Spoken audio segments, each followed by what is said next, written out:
Sir जो कुछ भी आज देश में हो रहा है, ऐसे में सवाल यही उठ रहा है, क्या अग्निपथ वरदान है या अभिशाप है? क्योंकि आप भी वहाँ से ही आते हैं जहाँ अभी कुछ दिन में भर्तियाँ शुरू होने वाली हैं, और एक तरफ विपक्ष कह रहा है कि नहीं, ये अभिशाप है इस देश के लिए और युवाओं के लिए। आपका क्या? देखो बेटा, इसमें मेरे मन में कोई संशय नहीं है और कोई शंका नहीं है कि ये देश के लिए बहुत बड़ा वरदान है। अग्निपथ जो एक योजना है, इसकी ज़रूरत फ़ौज को हमेशा से थी।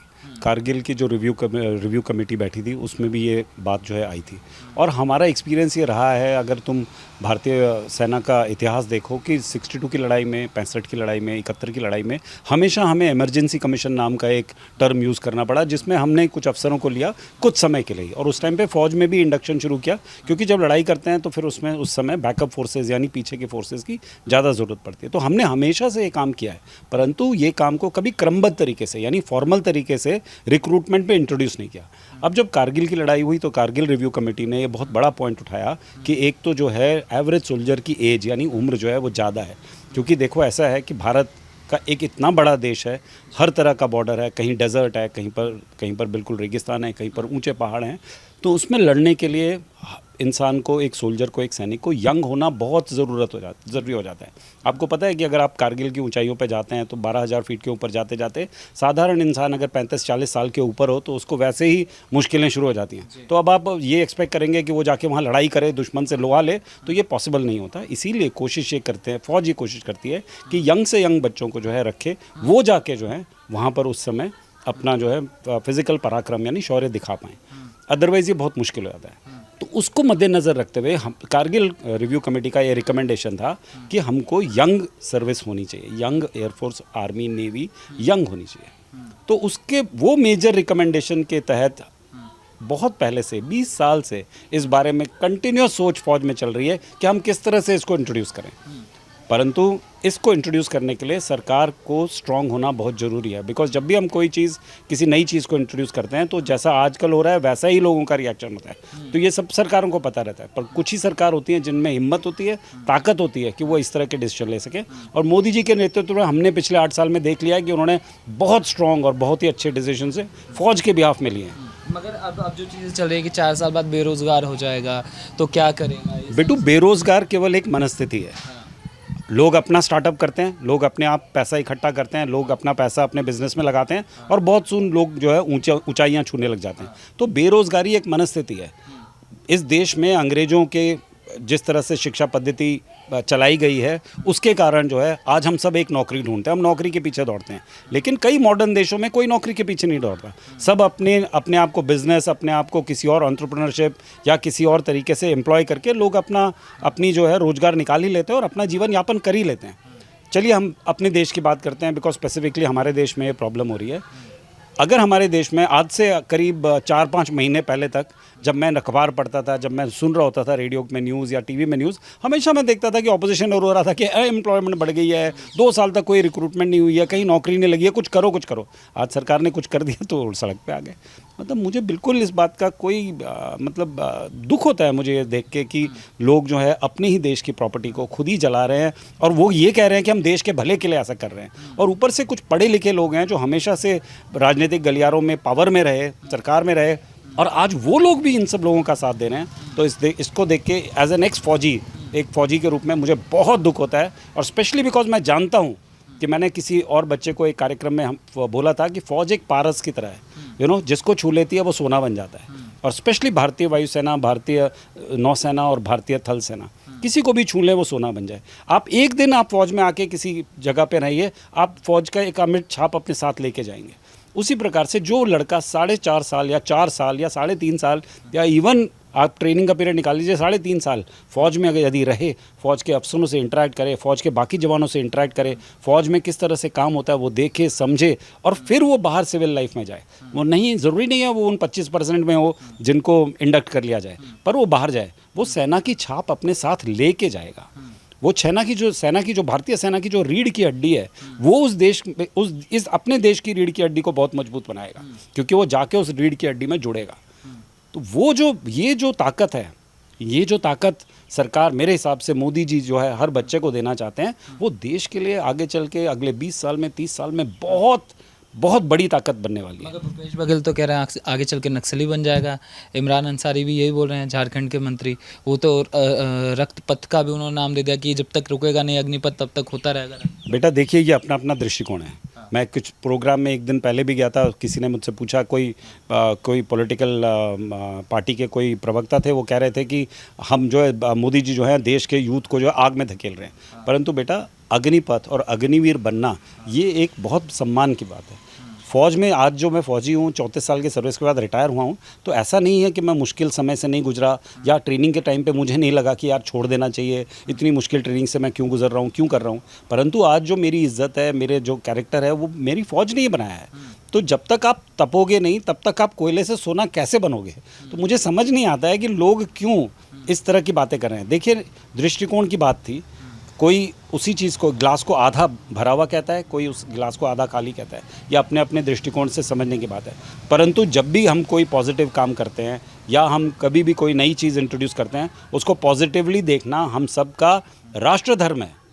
तभी वो चीज़ आगे बढ़ेगी। हो सकता है कि 3-4 साल बाद उसमें कुछ एडिशन करना पड़े, कुछ चेंज, कुछ बदलाव करना पड़े, वो हम करेंगे। परंतु जो मंशा है उसके पीछे, उसको समझने की ज़रूरत है और उस मंशा को समझ के उसकी तरफ बढ़ने की ज़रूरत है। कांग्रेस का मुझे बोलना नहीं चाहिए क्योंकि मैं वैसे राजनीतिक विशेषज्ञ नहीं हूँ, परंतु फ़ौज में मैंने इनफ देख लिया। कांग्रेस का बोलने का तरीका और कांग्रेस का करने बहुत ही अलग अलग है। कांग्रेस ने कभी फ़ौज को इज्जत नहीं दी, न प्रेम दिया, न विश्वास दिया।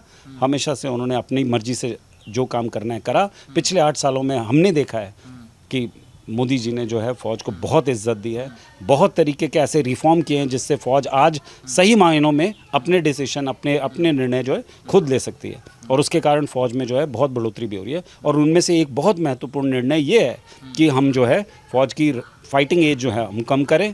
फ़ौज में जो है हम इतना बड़ा जो हमारा पेंशन और उसका बिल बनता है उसको भी कम करें, ताकि हम राष्ट्रहित में, ताकि हम देश की उन्नति में अपना योगदान इस तरीके से भी दे सकें। केवल जान देने से ही योगदान नहीं होता।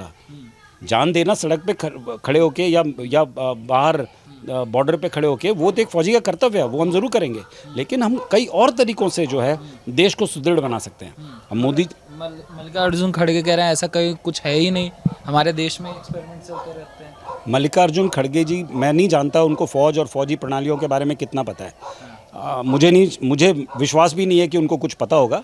ये सब कहने की बातें हैं। पर 34 साल की सर्विस मैंने अपने देश को दी है फ़ौज में रह के, और फौजी बाकी सिस्टम्स को स्टडी किया है। फ़ौज ने मुझे कई बार अब्रॉड भेजा देखने के लिए कि क्या चल रहा है, कैसा चल रहा है। और जहाँ तक मैं समझता हूँ, दुनिया के सारे एडवांस देश जो हैं वो किसी न किसी तरीके से अपने यूथ को फ़ौजी एक्टिविटीज़ में इन्वॉल्व करते हैं, क्योंकि उससे देशभक्ति बढ़ती है, उससे देश का एक नया रूप आता है, उससे बच्चों को फ्री में, मतलब एक तरह से आप मुफ्त में आप उनको शिक्षा दे रहे हैं, आप उनको संस्कार दे रहे हैं, आप उनको सिखा रहे हैं, पढ़ा रहे हैं, बढ़ा रहे हैं। और ये सब खर्चा जो है सरकार अपनी तरीके से कर रही है, और उसमें सरकार का भी फ़ायदा है, इसमें भारतीय फ़ौज का भी फ़ायदा है।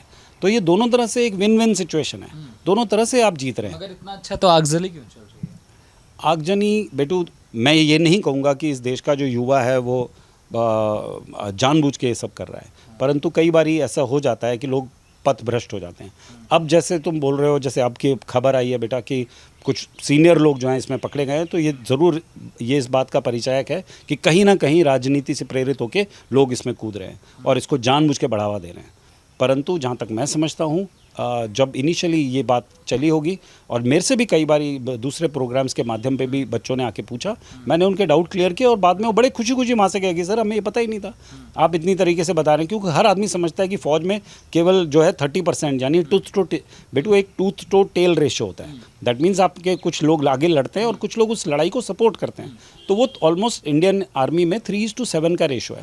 एडवांस्ड आर्मीज़ में वो 3:4 का रेशो हो जाता है, पर हमारी आर्मी में वो 3:7 का रेशो है। और वो 3:7 का रेशो में 7 लोग पीछे रहने वाले हैं। वो काम करते हैं, जैसे लॉजिस्टिक्स का सामान है वो सप्लाई करना, गाड़ियाँ चलाना, इंजीनियरिंग का काम करना, मैकेनिकल चीज़ें ठीक करना, ये सब काम वो लोग करते हैं। और उसमें अगर आप उसी 3:7 के रेशो से डिस्ट्रीब्यूट करें तो 10,000 हर साल जो लोग पीछे रह जाएंगे, 40,000 जो आर्मी की रिक्रूटमेंट होगी उसमें 10,000 जो पीछे रह जाएंगे, उसमें 7,000 लोग ये काम करेंगे। तो जब ये 4 साल बाद वापस आएंगे तो ये तो बिल्कुल रेडी हैं कोई भी नौकरी करने के लिए, बिकॉज यही जॉब सिविल में भी चाहिए। अभी मैं किसी एक टीवी चैनल पे किसी और को बोलते हुए सुन रहा था कि सिविल में इनके लिए कोई काम नहीं होगा बिकॉज इनकी कोई स्किल सिविल के बराबर नहीं होगी। बिल्कुल झूठ। यही दिखलाता है बेटा कि लोगों को फ़ौज के करने, क्या फ़ौज करती है उसके बारे में कोई ज्ञान नहीं है। आफ्टर ऑल फ़ौज में इस समय, मेरी एयरफोर्स में जो है इस समय हाईली कंप्यूटराइज्ड है। हर एयरमैन, हर वायुसैनिक जो है कंप्यूटर पे काम करना जानता है। फ़ौज, विद इन फ़ौज इटसेल्फ हम उन्हें सब तरह के कोर्सेज कराते हैं। माइक्रोसॉफ्ट एक्सेल के कोर्स हो रहे हैं, वर्ड के कोर्स हो रहे हैं, हर चीज़ का कोर्स होता है। C++, लैंग्वेज राइटिंग, ये सब वो सब। क्या एक IT कंपनी जो बाहर की है वो ये नहीं कराती? आप पैसा खर्च करके ये सब कर रहे हो, फ़ौज आपको फ्री में सिखाने को तैयार है। मोदी जी कह रहे हैं कि फ़ौज आपको फ्री में सिखाएगी, और क्यों नहीं सिखाएगी? पैसा भी देगी। और पैसा भी देगी। हम देश के लिए कुछ भी करने को तैयार हैं, परंतु जब इस प्रकार का जो है वातावरण बनाया जाता है, जब एक किसी राजनीतिक स्वार्थ के लिए या देशद्रोह के लिए, मैं तो ये भी मानूंगा कि कई लोग इसमें से प्योर देशद्रोही हैं। ऐसा नहीं है कि हर को राजनीतिक स्वार्थ चाहिए। कुछ लोग केवल पैसे के लिए काम कर रहे हैं। तो जो ये पैसे के लिए कर रहे हैं, जो राजनीतिक द्वेष में ये काम कर रहे हैं, मुझे इस मगर मौलाना तौकीर रज़ा तो ये कह रहे हैं कि अगर ये जो आगजरी हुई, अगर हमने भी रेल जला दी होती तो हमारी बात भी सुनी जाती। हमने छोड़ दिया इसलिए हमारे ऊपर बुलडोजर। नहीं, ऐसा नहीं है। फौज ने बड़ी क्लियरली बोल दिया है। एंड जब तीनों चीफ्स, जो हमारे तीनों सेनाध्यक्षों ने एक बारी बोल दिया है कि ये बात पीछे, हम इस पे बात से पीछे नहीं हटेंगे, क्योंकि ये फौज की रिक्वायरमेंट है। देश में आज हो चुका है कि आप रिफॉर्म नहीं कर सकते। जैसे आप देखेंगे GST जब हुआ तो किस तरीके से प्रदर्शन हुआ कि व्यापारी ख़त्म हो जाएगा, व्यापार ख़त्म हो जाएगा। उसके बाद CA का आना कि आपको देश से बाहर निकाल दिया जाएगा, किसान आंदोलन होना, और इन सब में एक पैटर्न दिखा कि आंदोलनकारी हिंसक होते गए और हिंसा इस हद तक बढ़ गई कि वो आगजरी में बदल गई। और आज भी ये चीज़ें देखने जाएं तो आज लोग कह रहे हैं कि लोगों के पास दो तरीके की पावर्स देश में आ गई, एक वोट देने की, एक वीटो पावर आ गई है कि हम देश में बस जलाएंगे, आग जलाएंगे और ये सारी चीज़ें हो जाएगी। मैं नहीं मानता बेटा कि सब लोग ऐसा सोचते हैं, पर मैं मानता हूँ डेफिनेटली कि कुछ लोग सोचते हैं कि हिंसा हर चीज़ का जो है जवाब है। वो बिल्कुल गलत है, ऐसा नहीं है। और तुमने बिल्कुल सही कहा कि पिछले 8 सालों से जिस प्रकार के रिफॉर्म्स जो है जिस प्रकार के रिफॉर्म्स फ़ौज में या हमारी सिविल सोसाइटी में या हमारी इंडस्ट्री में या हमारे इकोनॉमी में, फाइनेंस में, मतलब काम करने के तरीके में जिस तरह से जो इस सरकार ने इंट्रोड्यूस किए हैं वो बहुत अच्छे हैं। एंड उसका दूरगामी परिणाम होने ही वाला है।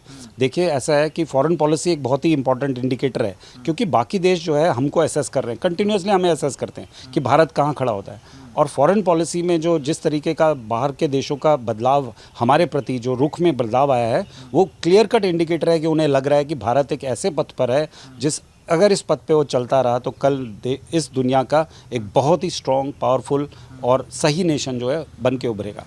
तो इस बात में मेरे को कोई शक नहीं है कि अभी जो हो रहा है वो बिल्कुल सही हो रहा है। पर तुम्हारा पॉइंट ऑफ व्यू कि लोग ये जो है बार बार इस बात को हिंसा से जोड़ते हैं, हर नए कदम को जो है रोकने की कोशिश करते हैं, ये भी सही है।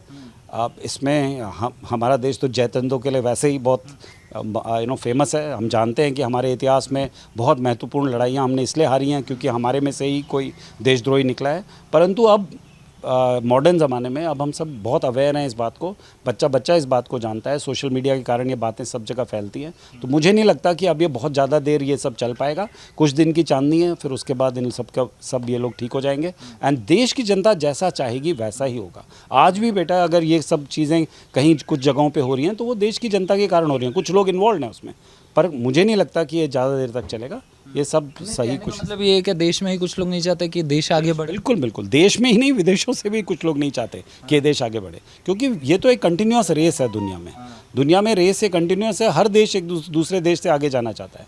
और आज कोई खुश इस बात से नहीं होगा, बाहर वाले देश खुश नहीं होंगे। वो मॉनिटर कर रहे हैं कि हमारा देश जो है एक ताकत से दूसरी ताकत की तरफ बढ़ रहा है, परंतु वो खुश नहीं है। कोई भी खुश नहीं होगा भारत को इस तरह से बढ़ते देख के, केवल भारतीयों के अलावा। और कुछ भारतीय ऐसे भी हैं जो शायद पैसे के लिए या किसी और स्वार्थ के लिए जो अपने जो है वो आज अपने देश को बढ़ते हुए देख के खुश नहीं है।